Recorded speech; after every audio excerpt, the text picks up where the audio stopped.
Assalamualaikum warahmatullahi wabarakatuh, sahabat sekalian, kembali lagi di channel Atabik Muhammad. Kali ini, akan disampaikan sebuah kisah tentang karomah Kiai Nawawi, batu kerikil dan sorbannya mampu menangkis peluru penjajah. Di Nusantara terdapat banyak kiai dan ulama yang memberikan peran kepada umat Islam. Misalnya pada masa perjuangan, turut membantu meraih kemerdekaan dari penjajah, namun tetap mendakwahkan ajaran agama Islam. Salah satu ulama yang berperan untuk bangsa adalah Kiai Haji Muhammad Nawawi. Peran Kiai Nawawi dalam mempertahankan kemerdekaan Indonesia tidak perlu diragukan lagi. Ulama kelahiran tahun 1886 ini juga turun ke medan pertempuran dan memimpin pasukan mengusir pasukan sekutu. Tidak berlebihan jika gelar syuhada kemerdekaan disematkan kepadanya. Kiai Nawawi lahir dari keluarga sederhana di Dusun Les Padangan, Desa Terusan, Kecamatan Gedeg, Kabupaten Mojokerto, Jawa Timur. Sang ayah bernama Munadi, dikenal sebagai tukang kayu. Sementara ibunya Siti Halimah merupakan ibu rumah tangga biasa yang taat pada agama. Tidak heran jika Nawawi kecil selalu diajarkan taat kepada ulama. Meski dari keluarga sederhana, Kiai Nawawi sempat mengenyam pendidikan di Hollands Inlandse School Particulier, HISP, lembaga pendidikan setara sekolah dasar di zaman penjajahan Belanda. Selanjutnya Kiai Nawawi belajar di Pondok Pesantren Tebuireng, Kecamatan Diwe, Kabupaten Jombang. Namun sebelum lanjut, dukung channel ini dengan cara klik tombol like dan subscribe, serta aktifkan tanda loncengnya, agar sahabat semua tidak ketinggalan dengan video yang kami sajikan selanjutnya. Belasan tahun menempa ilmu dari Hadratus Syekh Kiai Haji Hashim Asy'ari, Nawawi muda lantas mengasah ilmu ke sejumlah kiai termasyhur di Jawa Timur. Di antaranya Kiai Soleh di Mojosari, Kabupaten Mojokerto, Kiai Zainuddin di Kabupaten Nganjuk, Kiai Hosin di Siwalan Panji, Kabupaten Sidoarjo, bahkan Kiai Kolil di Kademangan, Kabupaten Bangkalan. Beliau mondok sekitar 15 tahun. Selama menjadi santri, Kiai Nawawi dikenal paling rajin mengikuti pelajaran, tulis pemerhati sejarah Mojokerto Abdullah Masrur dalam bukunya, Titik Akhir di Sumantoro Jejak Langkah Perjuangan Kiai Haji Nawawi, terbitan Maret tahun 2012. Pada tahun 1928, Kiai Nawawi dan teman-temannya mendirikan cabang Jamiah Nahdlatul Ulama, NU, Mojokerto. Hanya berselang 2 tahun pasca NU resmi didirikan Hadratus Syekh Kiai Haji Hashim Asy'ari pada tanggal 31 Januari tahun 1926. Ketika itu Kiai Nawawi menjabat pengurus syuriah. Kiai Nawawi juga rutin turun ke musola-musola untuk melakukan dakwah. Selain menyebarkan ajaran Islam, Kiai Nawawi juga mengajak masyarakat melawan penjajah. Mulai sejak penjajahan Belanda hingga saat Jepang datang ke Indonesia tahun 1943. Ajaran beliau, cinta tanah air dan bangsa adalah bagian dari iman. Tidak hanya dalam dakwah, Kiai Nawawi juga turun langsung ke medan Palagan dalam melawan penjajah. Ketika itu pada Oktober tahun 1945, pasukan pejuang dipukul mundur pasukan sekutu dari kota pahlawan.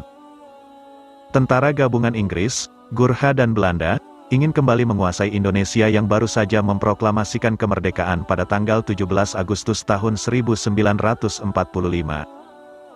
Wali kota Surabaya kala itu Rajiman Nasution datang ke markas tentara Hizbullah yang selama ini membangun benteng di utara alun-alun kota Mojokerto.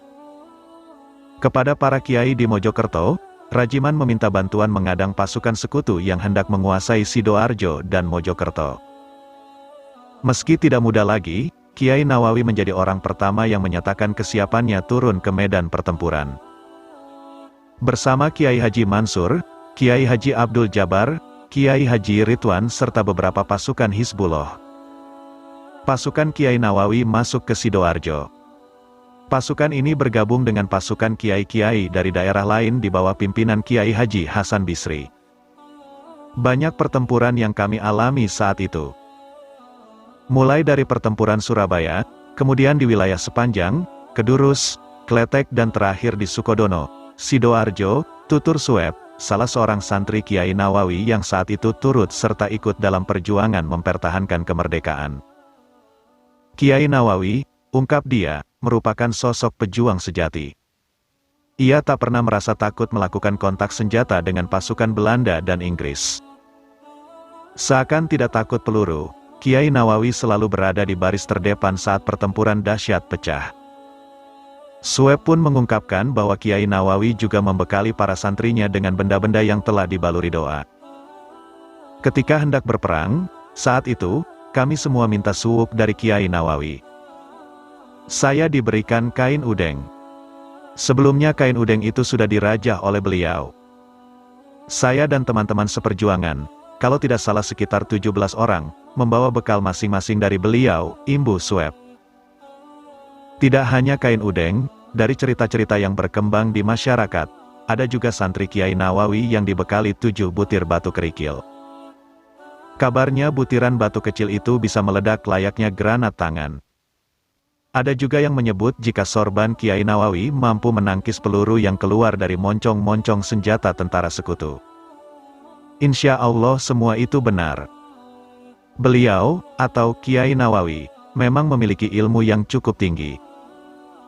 Bahkan tidak ada satupun santrinya yang takut saat kita berperang di berbagai medan pertempuran, jelas sembari mengingat peristiwa itu. Kendati terkenal memiliki kesaktian yang luar biasa, Kiai Nawawi akhirnya gugur di dalam pertempuran di Dusun Sumantoro, Desa Plumbungan, Kecamatan Sukodono, Kabupaten Sidoarjo. Kiai Nawawi wafat pada tanggal 22 Agustus tahun 1946 usai dihujam bayonet oleh puluhan tentara sekutu yang mengepungnya. Sejumlah pasukan Hizbullah yang datang memberikan bantuan, terlambat menyelamatkan Kiai Nawawi. Jenazah Kiai Nawawi diamankan pasukan Hizbullah menuju ke stasiun Krian. Kemudian diangkut dengan kereta api ke stasiun Mojokerto. Tentara sekutu yang membunuh Kiai Nawawi semuanya mati, dibunuh pasukan Hizbullah saat itu, terang Sueb. Gugurnya Kiai Nawawi seketika menyebar ke seluruh pelosok Mojokerto. Ribuan orang mengantarkan jenazahnya menuju ke peristirahatan terakhir TPU Mangunrejo di Dusun Losari, Desa Sidoarjo, Kecamatan Gedek, Kabupaten Mojokerto. Atas jasa besarnya, nama Kiai Nawawi diabadikan menjadi salah satu nama jalan di kota Mojokerto, berdasarkan keputusan DPRD Kota Mojokerto nomor 8, DPRD, 67 tanggal 30 Maret tahun 1967. Demikian, kisah tentang karomah Kiai Nawawi, batu kerikil dan sorbannya mampu menangkis peluru penjajah. Semoga kita dapat mengambil hikmah dan menambah ketakwaan kita kepada Allah Subhanahu wa Ta'ala. Wassalamualaikum warahmatullahi wabarakatuh.